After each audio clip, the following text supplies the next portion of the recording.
Bonjour, bienvenue à l'Assemblée chrétienne, la Maison sur le Roc. Nous sommes fiers de vous recevoir de cette façon ce matin. On est quand même capable d'être ensemble, donc merci Seigneur. Je voulais juste vous encourager parce que dans Matthieu 18, verset 20, ça dit que là où 2 ou 3 sont réunis en son nom, il est avec nous. Donc ce matin, on n'est pas physiquement ensemble, mais on l'est spirituellement. Je crois que c'est comme ça pour tous les enfants de Dieu au travers le Québec et même au travers la planète ce matin.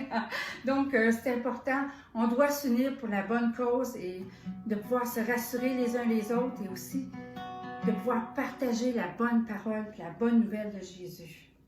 Amen.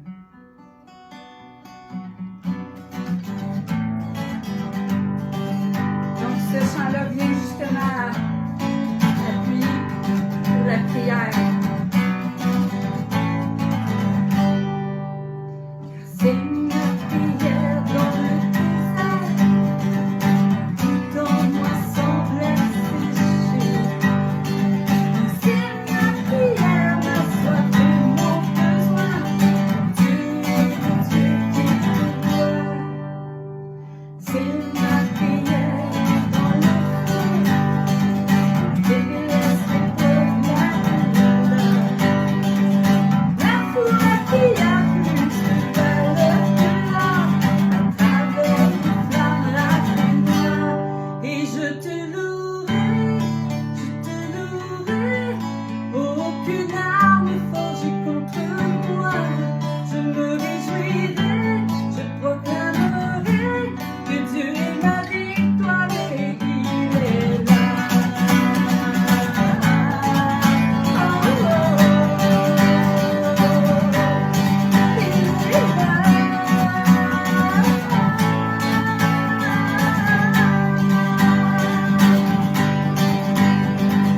C'est ma prière dans le combat, quand le triomphe est sur mon chemin. Je suis héritier conquérant de Christ, Dieu est fidèle à ses promesses. Et je te louerai, aucune arme forgée contre moi. Je me réjouirai, je proclamerai que Dieu est ma victoire et il est là. Oh, oh,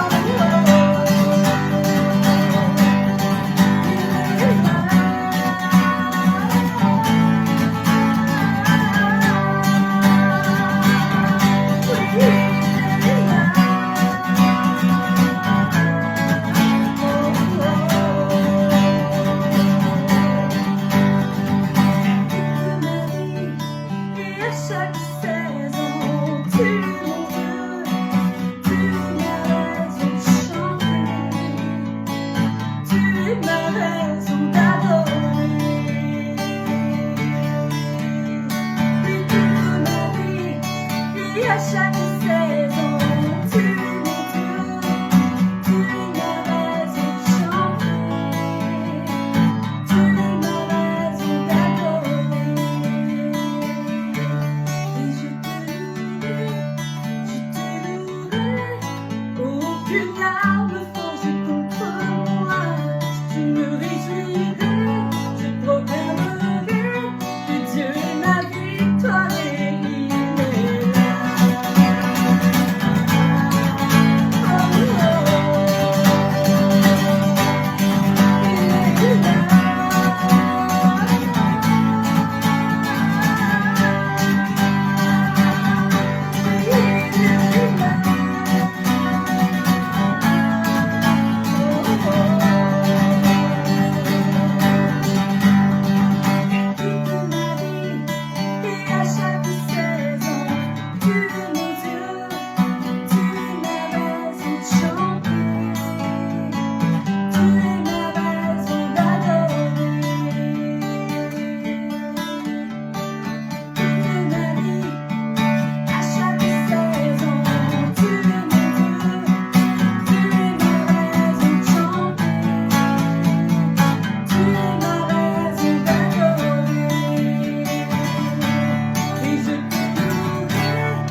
coulent les bénédictions. Je sais, Seigneur, tu donnes et tu reprends. Je sais ce que j'ai reçu.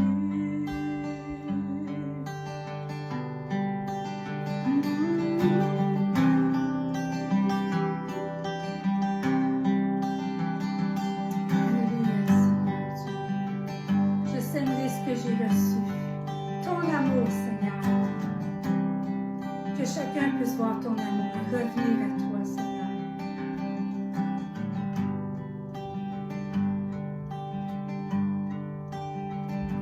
Oh, Saint-Esprit, descends et entends nos cœurs qui pleurent, Papa. Parce qu'il y a de la puissance dans le nom de Jésus. Rien n'est impossible à lui. Pardonne-nous, Seigneur, de t'avoir sorti partout, dans nos écoles, dans nos foyers, bien souvent. Mais il y a une chose que je sais, c'est que tu es fidèle, Seigneur. Tu vas faire ton œuvre. Parce que tu nous aimes d'un amour infini.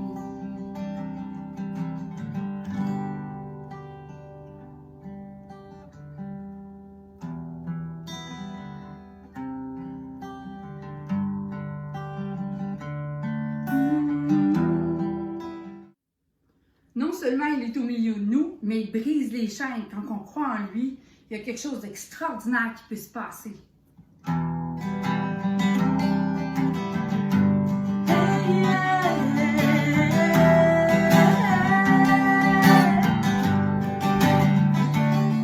Il y a de la puissance dans le nom de Jésus. Il y a de la puissance dans le nom de Jésus. Il y a de la puissance dans le nom de Jésus.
médecins, nos infirmières, Seigneur, tout le personnel soignant. Tous ceux qui, de près ou de loin, ont besoin de nos prières pour être capables de tenir le coup. Tous ceux qui vont chercher notre nourriture, tous ceux qui, de près ou de loin, prennent soin de nous, Seigneur. Prends soin d'eux au nom de Jésus.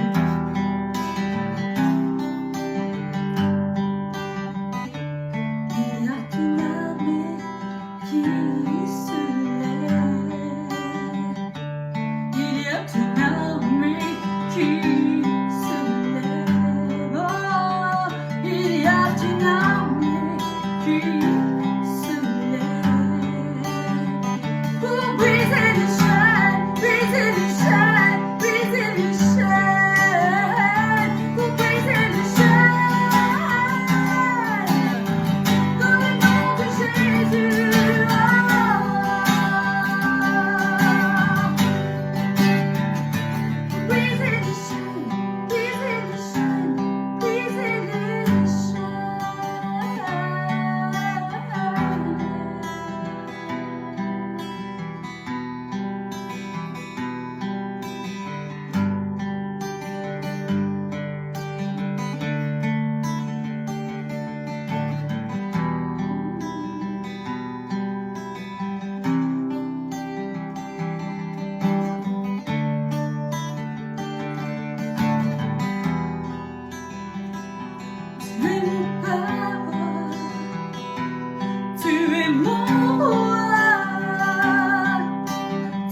Merci et soyez bénis.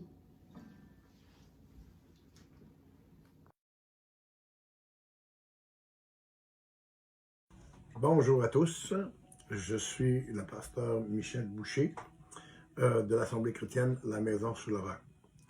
Je vous souhaite un bon dimanche matin, même si nous sommes tous confinés à la maison dans ce temps de crise à travers la planète. Nous ne pouvons pas contrôler ce qui se passe, mais nous pouvons prier que Dieu nous garde et arrête cette pandémie. Nous sommes tous avertis dans la parole de Dieu, dans la Bible, dans Luc, le chapitre 21, le verset 10. Il est écrit qu'il y aurait de ces choses qui se passeraient avant la fin des temps, sur la fin des temps. Mais, vous savez, on ne peut rien y faire. Ce qui est important pour nous, c'est de garder les yeux fixés en haut sur le même Jésus qui nous a sauvés, c'est le même Jésus qui va nous garder aujourd'hui. Mon sujet ce matin ne consiste pas à parler de la pandémie, mais de garder notre fidélité envers notre Dieu.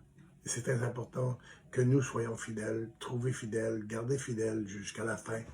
Notre fidélité, on dit grand, lorsqu'on est fidèle en permanence envers quelqu'un, envers des gens, envers nos parents, envers nos épouses ou notre époux, je vous dis que ça fait toute une différence parce que les gens peuvent avoir confiance en nous, nos proches ont confiance en nous. Amen. Le titre du message ce matin, c'est « L'honnêteté arrosée par la fidélité ». Quand on arrose notre honnêteté par une fidélité, il y a ici une différence dans la vie et dans notre quotidien, et les gens nous regardent et nous voient dans la façon que nous vivons et que nous soyons vraiment fidèles. J'aimerais lire ensemble, vous parler d'une dame qui a la parole de Dieu, qui m'a énormément touché. C'est l'histoire de Ruth. Il y a 4 chapitres et je ne lirai pas les 4 chapitres parce que ça serait trop lent de faire une lecture, puis ça devient monotone, puis à un moment donné, on perd le fil parce que c'est trop lent.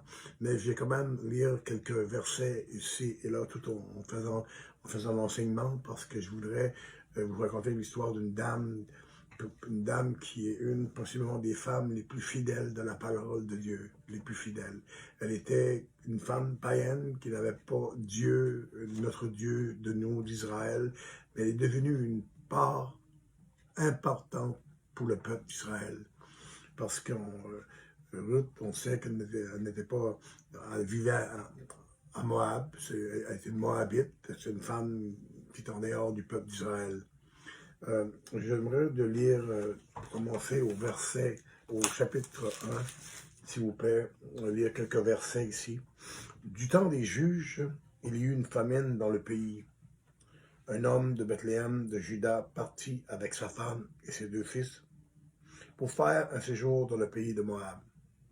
Le nom de cet homme était Elimelech, celui de sa femme Naomi, et ses 2 fils s'appelaient Machlon et Kiljon.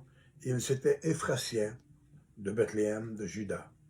Arrivés au pays de Moab, ils fixèrent leur demeure. Elimelech, mari de Naomi, mourut et elle resta avec ses 2 fils. Ils prirent des femmes moabites, dont l'une se nommait Orpa et l'autre Ruth, et ils habitèrent là environ 10 ans. Machlon et Kiljon moururent aussi tous les 2, et Naomi resta privée de ses 2 fils et de son mari. Excusez. Il y a une chose, à l'époque, les femmes juives se mariaient très jeunes, 15 ans, peut-être 16 ans. Elle a vécu avec son mari pendant 10 années. Et lorsque son mari est mort, elle avait possiblement 25 ans. Et vous savez, elle était jeune encore, tu dis, c'est jeune, partir, mais ça reste que Dieu prépare tous les chemins. Dieu prépare, lorsqu'on est fidèle à lui, Dieu sait ce qu'il fait.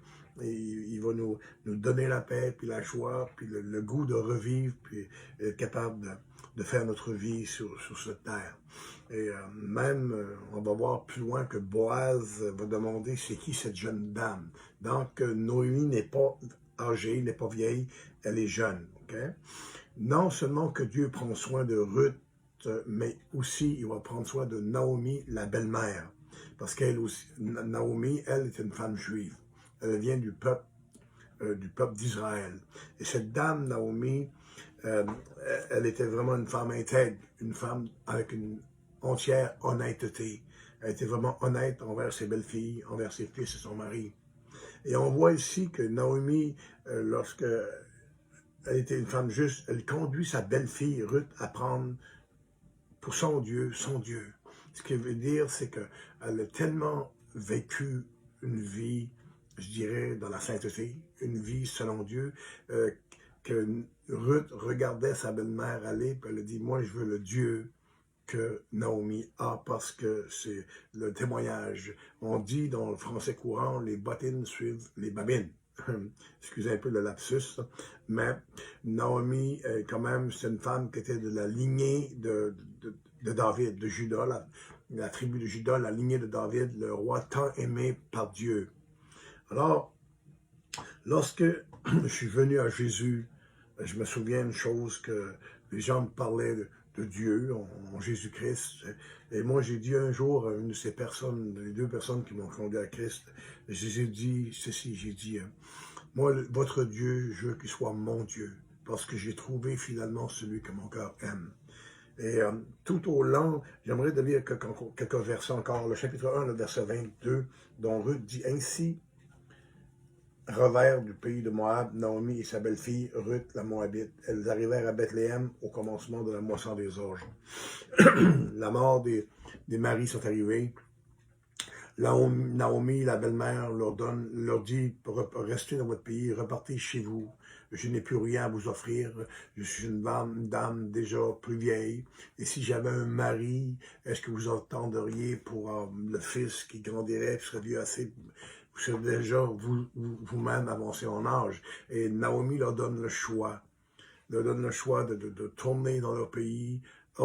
La Bible dit qu'ils pleurèrent toutes les deux. Ils pleurèrent les deux belles-filles. Et alors, Orpa, la femme de Machlon, elle décide de retourner dans son pays, à Moab. Et Ruth, elle décide de rester avec Naomi. Elle décide de rester avec sa belle-mère. Et même, elle va lui dire elle lui dit ceci au verset 16, « Ne me presse pas de te laisser, de retourner loin de toi. Où tu iras, j'irai. Où tu demeureras, je demeurerai. Ton peuple sera mon peuple, et ton Dieu sera mon Dieu. Où tu mourras, je mourrai, et j'y serai enterré. Que l'Éternel me traite dans toute sa rigueur, si autre chose que la mort vient me séparer de toi. » Ici, on voit, je vous parlais tantôt de l'honnêteté arrosée de la fidélité. Non seulement que Ruth était honnête, mais elle était une femme tellement fidèle. Elle avait prouvé maintenant sa fidélité envers le fils qu'elle avait marié, que Machlon, le fils dirigeant, le fils de Naomi.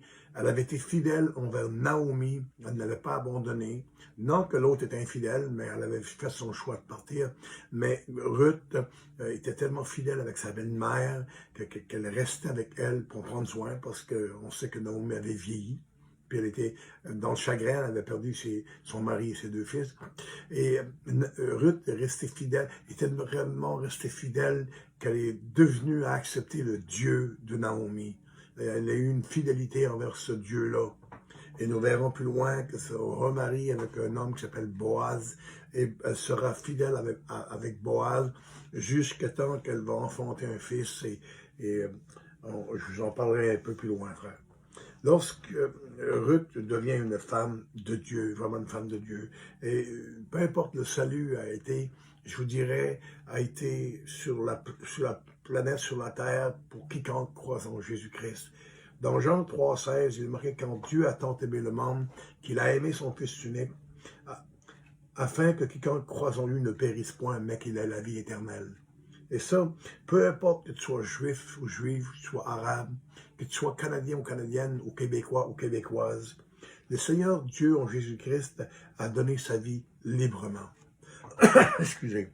Maintenant, peu importe, nous voyons ici que même si que Ruth est une Moabite, est une femme en dehors du peuple d'Israël, nous voyons comment Dieu aime tous ceux qu'il a créés. Nous passons même devant les anges par rapport à l'amour de Dieu. Nous sommes la plus belle créature de Dieu. Même David va dire dans le psaume 139, il dit ceci, il dit « Ah, quelle belle créature que je suis ». Et c'est pas par arrogance, ou par orgueil, ou bien par vantardise que David va dire une chose comme celle-ci, mais il réalise qu'il regarde comment est-ce que l'homme, comment est-ce que c'est beau un homme, comment c'est beau une femme, tout le mécanisme, je veux dire humain, tout le corps humain, comment est-ce que